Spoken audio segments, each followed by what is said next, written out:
देश भर में कोरोना के गंभीर हालात को लेकर प्रधानमंत्री नरेंद्र मोदी आज कई अहम बैठक कर रहे हैं। पहली बैठक आज सुबह 9 बजे हो चुकी है।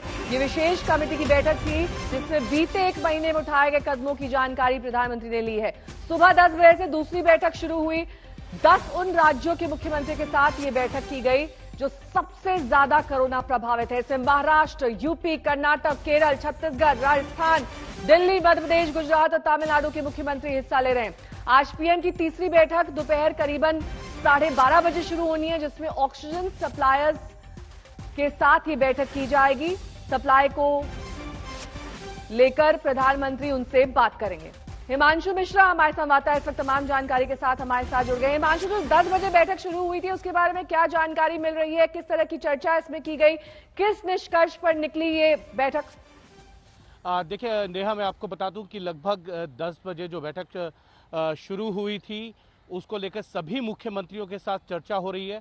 सभी मुख्यमंत्रियों से पूछा जा रहा है कि उनके राज्यों की क्या स्थिति है, उनको किस तरीके से केंद्र सरकार की क्या मदद चाहिए और क्या उनका रोड मैप है, उसको लेकर डिस्कशन चल रहा है। और आपसे कुछ देर के अंदर प्रधानमंत्री जो हैं वो सभी मुख्यमंत्रियों के साथ जो बैठक चल रही है, जिन राज्यों में सबसे ज़्यादा कोविड है उन मुख्यमंत्रियों के साथ बैठक करते हुए उनको अब से कुछ देर में संबोधित करेंगे, जिसका लाइव टेलीकास्ट जो है आज तक के दर्शक देख सकते हैं।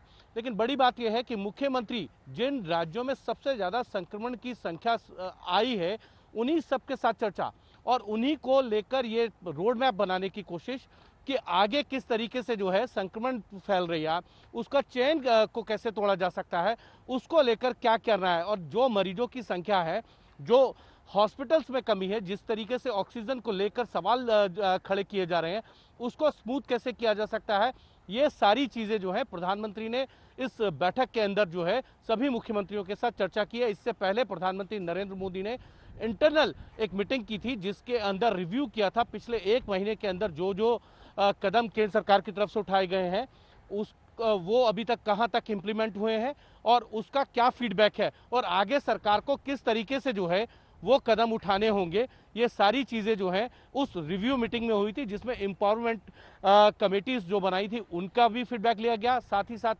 स्वास्थ्य मंत्रालय का फीडबैक, होम मिनिस्ट्री का, तमाम जितनी कंसर्न मिनिस्ट्रीज हैं उनका भी फीडबैक लिया गया था। शुक्रिया इस तमाम जानकारी के। पश्चिम बंगाल में 6 चरण का मतदान पूर्ण हो चुका है। अब सिर्फ 2 चरण का मतदान बाकी है, जिसके बाद चुनाव आयोग की नींद खुली है। चुनाव आयोग ने अब रैलियों के लिए कड़े दिशा निर्देश जारी किए हैं, जहां 500 से ज्यादा लोगों को इकट्ठा होने की इजाजत नहीं है।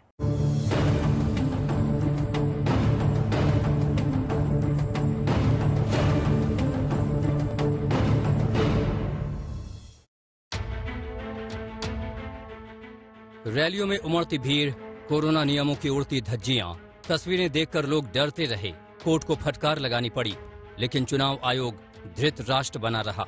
अब जब कोरोना ने बंगाल में कोहराम मचाना शुरू कर दिया है तो चुनाव आयोग की नींद टूटी है। 6 चरण के मतदान के बाद चुनाव आयोग ने नई गाइडलाइन जारी की है। रोड शो और पद यात्रा की मंजूरी नहीं दी जाएगी। साइकिल, बाइक या गाड़ियों की रैली की इजाजत नहीं दी जाएगी। जनसभा में 500 से ज्यादा की भीड़ इकट्ठा नहीं हो सकेगी। इसके लिए भी पर्याप्त जगह, सोशल डिस्टेंसिंग और दूसरे कोरोना नियमों का सख्ती से पालन किया जाएगा। रोड शो, पद यात्रा, साइकिल, बाइक, गाड़ियों की रैली के लिए मंजूरी अगर पहले ही दे दी गई है तो ये मंजूरी वापस ली जाती है। जनसभा के लिए अगर पहले से मंजूरी मिल चुकी है तो इसे नई गाइडलाइंस के हिसाब से करवाना होगा। अब चुनाव आयोग सारा ठीकरा पब्लिक और नेताओं पर थोपने के लिए तैयार है। चुनाव आयोग का कहना है कि नेताओं और कैंडिडेट्स जमकर नियमों का उल्लंघन कर रहे हैं।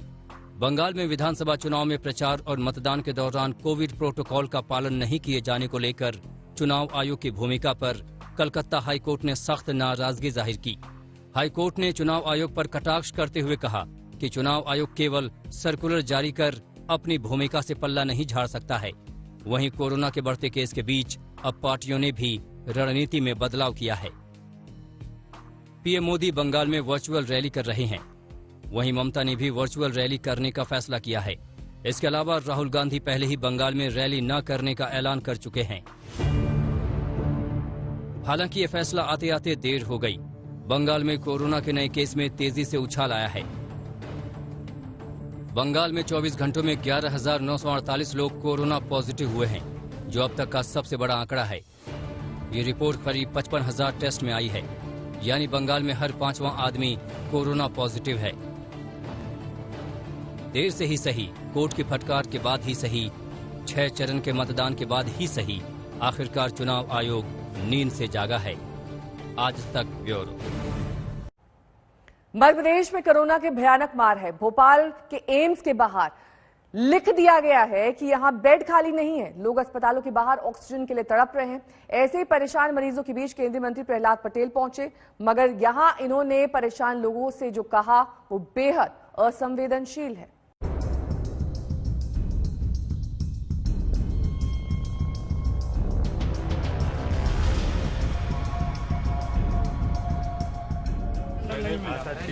हम बोलेंगे ऐसा बोलेगा तो दो खाएगा, हम खाएंगे भी। हमारी माता राम तो वैसे ही खाने को पड़ी है। दो क्यों, 4 खिला दिला दीजिए मंत्री जी, करे ही क्या बेचारा। इसकी मां दमोह के इसी जिला अस्पताल में एक एक सांस के लिए जंग लड़ रही है। ऑक्सीजन की जरूरत है, मां को मरते हुए देखना इसके लिए इतना कठिन है कि भाषा की मर्यादा नहीं रख पा रहा। खिला दीजिए दो।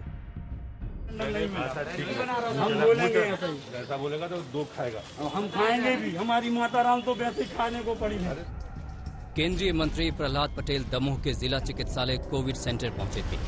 जैसे ही पहुंचे, फरियादियों ने घेर लिया कि हुजूर, हमारा बाप मर रहा है, हमारा बेटा, हमारी माँ, बचा लीजिए उन्हें, एक एक सांस मुश्किल है।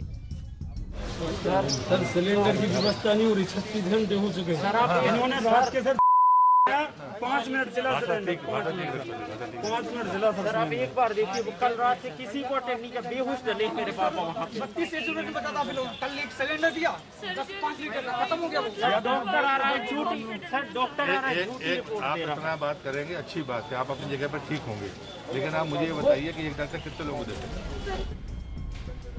बेहतर होता कि 2 खिलाने की धमकी देने की बजाय प्रहलाद पटेल उसे भरोसा देते कि इसकी मां बच जाएगी। मगर भरोसा बचा कहां है अब। कोरोना की मार ने स्वास्थ्य विभाग की सच्चाई सामने ला दी है। एमपी में त्राहिमाम मचा है, उसकी एक तस्वीर ये भी है। ये भोपाल में सबसे बड़े अस्पताल एम्स के बाहर की तस्वीर है। यहाँ बोर्ड पर लिख दिया गया है कि अस्पताल में बेड खाली नहीं है और सुविधा के लिए खेद है। कोरोना काल में मध्य प्रदेश की अगर बात करें तो लगातार मरीजों का आंकड़ा तो यहाँ बढ़ता ही जा रहा है, लेकिन जैसे जैसे मरीजों की संख्या बढ़ रही है, अस्पतालों में बेड्स की कमी भी होने लगी है। मध्य प्रदेश की राजधानी भोपाल एम्स के बाहर इस वक्त हम मौजूद है। एम्स के भीतर जब हम गए तो हमने देखा है कि यहाँ पे बाकायदा अंदर बेड ना होने के नोटिस जो हैं वो लगा दिए गए हैं। कोरोना से प्रभावित लोग यहाँ पहुंच रहे हैं परिजनों को दाखिला करवाने के लिए, लेकिन उन्हें यहाँ से निराश लौटना पड़ रहा है। करीब 2 घंटे तक हम एम्स परिसर में मौजूद रहे। इस दौरान हमने देखा कि कुछ परिवार ऐसे थे जो यहाँ पे कई घंटों तक वेट कर रहे थे, इंतजार कर रहे थे कि जो मरीज हैं उसे अंदर ले लिया जाए, उसे एक बेड मिल जाए, लेकिन ऐसा नहीं हुआ।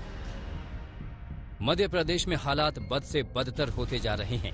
पिछले 24 घंटे में एमपी में 12,384 कोरोना संक्रमित मिले हैं। ऑक्सीजन को लेकर सिस्टम की नींद खुलती दिखाई दे रही है। मुंबई से सटे Thane municipal corporation oxygen plant को बनाया जा रहा है, जो हवा से ऑक्सीजन को अलग करके सीधे अस्पताल पहुंचाएगा। मुंबई से पंकज उपाध्याय की ये रिपोर्ट देखिए। ये बात किसी से छिपी नहीं है कि महाराष्ट्र राज्य में ऑक्सीजन की भारी किल्लत है। इसी को देखते हुए अलग अलग म्युनिसिपल कॉर्पोरेशंस, राज्य सरकार, अस्पताल अब हरकत में आ गए हैं। इस वक्त हम मुंबई से सटे थाने इलाके में मौजूद हैं और यहां पर एक डेडिकेटेड कोविड हॉस्पिटल के बगल में ही आप देखिए ऑक्सीजन प्लांट तैयार किया जा रहा है। अब खास बात यहां पर यह है कि हवा से ही ऑक्सीजन को सेपरेट करके टैंकर में स्टोर करके अस्पताल में भेज दिया जाएगा और कई जिंदगियों को बचाया जाएगा। 2 दिन पहले ही थाने म्युनिसिपल कॉर्पोरेशन ने यहां पर काम शुरू करवा दिया है और टेक्निकल पहलुओं पर जानकारी लेने के लिए यहां पर जो स्ट्रक्चरल इंजीनियर मौजूद हैं। यहाँ पे हम लोग क्या करते हैं, कंप्रेसर से एयर कंप्रेस करके उसको ड्राई क्लीन करके हम लोग उसको जनरेटर में देते हैं और जनरेटर में एक्चुअल ऑक्सीजन सेपरेशन हो जाता है और जो ऑक्सीजन है वो हम लोग टैंक में स्टोर करके उसको central line through direct hospital में सप्लाई कर देते हैं।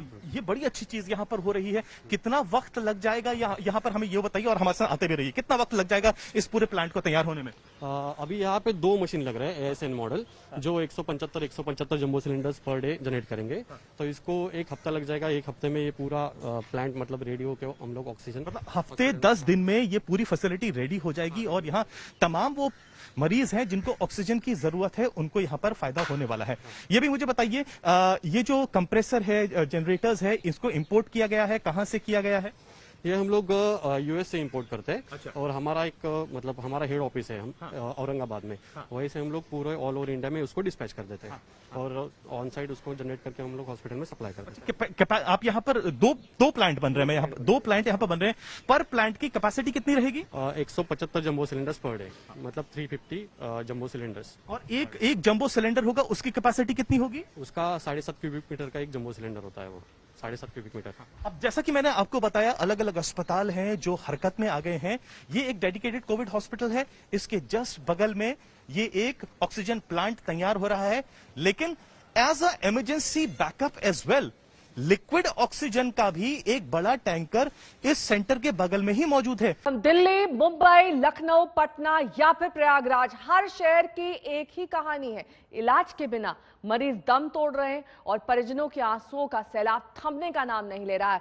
दिल्ली के अस्पतालों में बेड्स खाली नहीं है और अब अस्पताल के बाहर इलाज करने की नौबत आ चुकी है।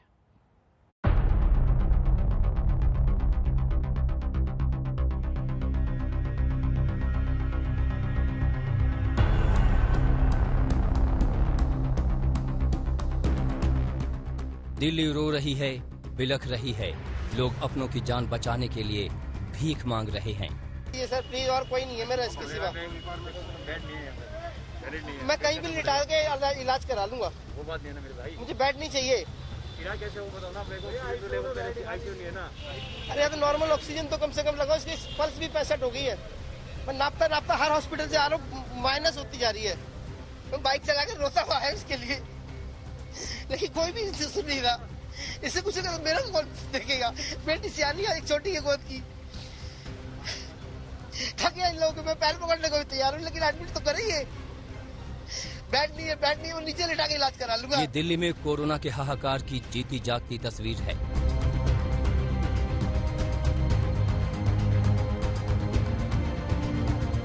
दिल्ली के तकरीबन हर अस्पताल मरीजों से भर चुके हैं। अब सड़क पर इलाज करने के हालात हैं।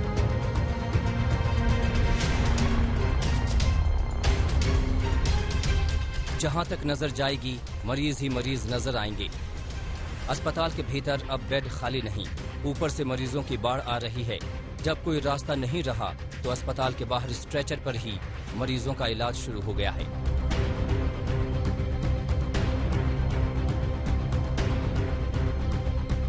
जीटीबी अस्पताल के बाहर कोरोना के मरीजों का इलाज किया जा रहा है। स्ट्रेचर के साथ ऑक्सीजन सिलेंडर लगे हैं और डॉक्टर बाहर आकर इन मरीजों का इलाज कर रहे हैं। कमोबेश यही हालात दिल्ली के हर अस्पताल का है।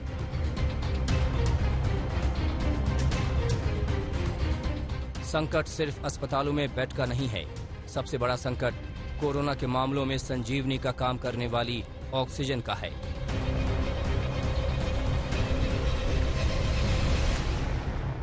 सर गंगाराम अस्पताल में 60 मरीजों की जान संकट में है। यही नहीं, 25 बेहद बीमार मरीज ऑक्सीजन के बिना 24 घंटे में दम तोड़ चुके हैं। ये दावा सर गंगाराम अस्पताल के डायरेक्टर ने किया है। उनके मुताबिक अस्पताल में महज 2 घंटे का ऑक्सीजन बचा है। 1 टन ऑक्सीजन कल रात अस्पताल को मिला था, जो अब खत्म होने को है। वेंटिलेटर सही ढंग से काम नहीं कर पा रही हैं। इस इमरजेंसी में ऑक्सीजन को एयरलिफ्ट करने की मांग की जा रही है। इस मांग से पहले ही वायुसेना ने ऑक्सीजन सप्लाई में मदद शुरू कर दी है।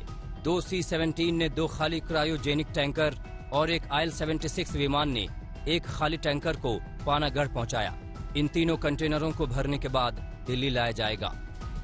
विमानों में ऑक्सीजन से भरा कंटेनर लाना संभव नहीं, लेकिन विमानों से खाली कंटेनर को वापस ले जाने से एक तरफ का समय बच जाता है।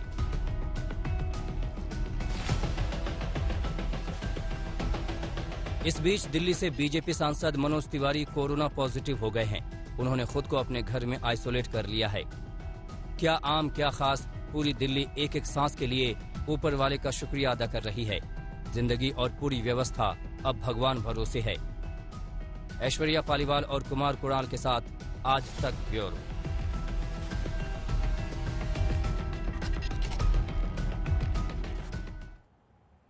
वहीं दिल्ली के जीटीबी अस्पताल में खुले आसमान के नीचे इलाज चल रहा है। कुमार कुणाल की ये रिपोर्ट देखिए।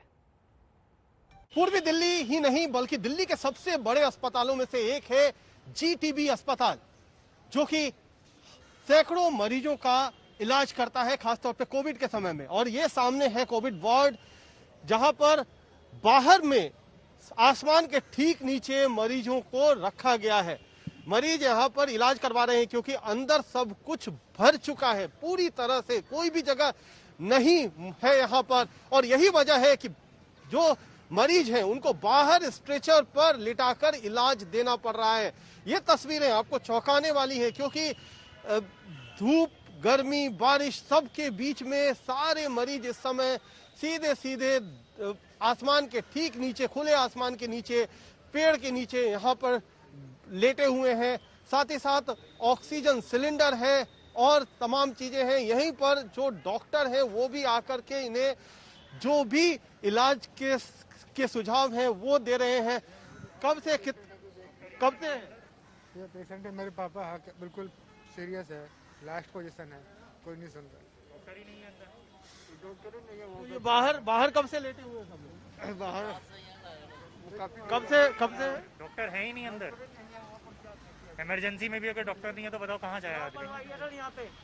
डॉक्टर ही नहीं है, मतलब हैरानी स्थिति। पूरी रात में लोग ऐसे ही रात में सारे ऐसे बैठे हुए हैं। रात से एक सिलेंडर होता है, 10 पेशेंट है, ऑक्सीजन की बहुत प्रॉब्लम आ रही है। तो ये यहाँ से स्थिति है। कई लोग इसमें बहुत ज्यादा गंभीर हालत में हैं। कई जो स्थिति है यहाँ पर इस तरीके से है कि कम से कम 15 से 20 मरीज बाहर इस समय अस्पताल के बाहर खुले में लेटे हुए हैं, उनका इलाज चल रहा है। शिकायत यह भी है कि डॉक्टर नहीं आ रहे हैं, उन्हें ऑक्सीजन मुहैया नहीं कराई जा रही है। फिर इस तरीके से इतनी भयावह स्थिति जहां पर स्ट्रेचर पर लेट करके रात काटी है मरीजों ने, और अब जाकर के सुबह हो गई है और सुबह में भी कोई उन्हें पूछने वाला नहीं है। तो ये स्थिति इस समय दिल्ली के बड़े अस्पतालों में से एक जीटीबी अस्पताल में, जो कि दिल्ली सरकार का अस्पताल है, वहां पर साफ तौर पर दिखाई दे रही है। तो ये मत कहिए कि किस तरीके से इलाज होगा। इलाज होने की बात तो दूर, लोगों को पूछा नहीं जा रहा है। ऑक्सीजन की जो किल्लत है वो उससे भी लोग दो चार हो रहे हैं। साथ ही साथ मुश्किल बेड की तो बात ही नहीं है, बेड तो मिला ही नहीं। आप देख रहे हैं कि किस तरीके से लोग स्ट्रेचर पर लेटे हुए हैं। तो क्या आने वाले दिनों में क्या इससे भी भयंकर हालात होंगे, किस तरीके से होगा, ये सबसे बड़ा सवाल। कैमरामैन प्रेमचंद मिश्रा के साथ कुमार कुणाल, जीटीबी हॉस्पिटल, दिल्ली, आज तक। वहीं दिल्ली में अपनों को खोने का दर्द असहनीय हो चुका है। लखनऊ में भी यही हालात है। सिस्टम की निर्ममता लोगों की जान ले रही है। पटना और प्रयागराज में भी हालात बद से बदतर होते जा रहे हैं।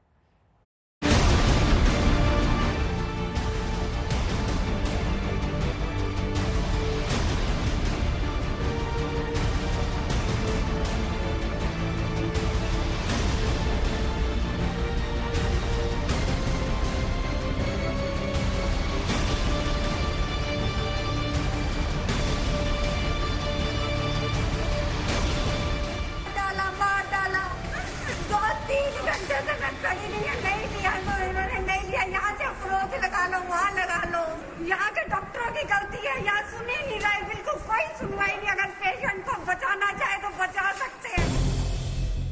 ये लखनऊ के हालात हैं, जहां 61 साल के निर्मल की एम्बुलेंस में ही मौत हो गई। अस्पताल के बाहर घंटों तक उनका इलाज चला।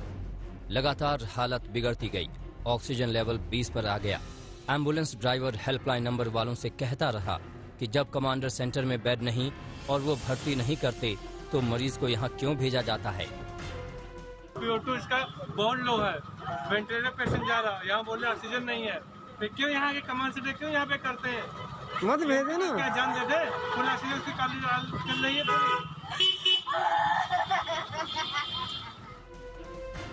इसी कहासुनी के बीच एम्बुलेंस में ही निर्मल की सांसें उखड़ गईं और सिस्टम की बेहयाई पर गुस्सा चीत्कार बनकर फूट पड़ा। वहाँ लगा लो, यहाँ के डॉक्टरों की गलती है, यहाँ सुनी नहीं रहे, बिल्कुल कोई सुनवाई नहीं। अगर पेशेंट को बचाना चाहे तो बचा सकते हैं, इन्होंने मार डाला, मेरे बच्चे अनाथ उधर यूपी के प्रयागराज में अलग ही तस्वीर नजर आई। डॉक्टर और मरीज के परिजनों में मारपीट के बाद डॉक्टरों ने हड़ताल कर दिया।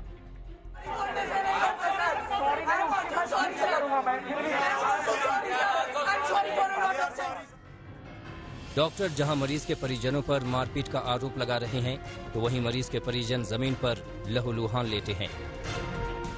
इस झगड़े में सैकड़ों मरीजों की जान आफत में पड़ गई। लाख मनाने के बावजूद डॉक्टरों ने हड़ताल खत्म नहीं की। कि हम सुबह से 1 बजे से दौड़ रहे हैं, ये लोग सारे लोग मिलके मेरी मम्मी का जान ले लिया है। ये सब सारे लोग मिला है यहाँ पे। देखिए यहाँ पे कोई नहीं है, डॉक्टर कोई नहीं। एक फ्लोर पे है तो बोल रहा है कि हम जाएंगे नहीं दूसरे फ्लोर पे। महिला की मौत के बाद परिजनों ने जमकर हंगामा किया।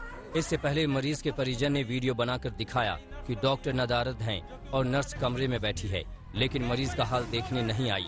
लेकिन कोई नहीं, वेंटिलेटर पर गया। देख लीजिए मेरी मम्मी को मार दिया सालों में। देख लीजिए यहाँ पर कोई डॉक्टर की स्थिति नहीं है।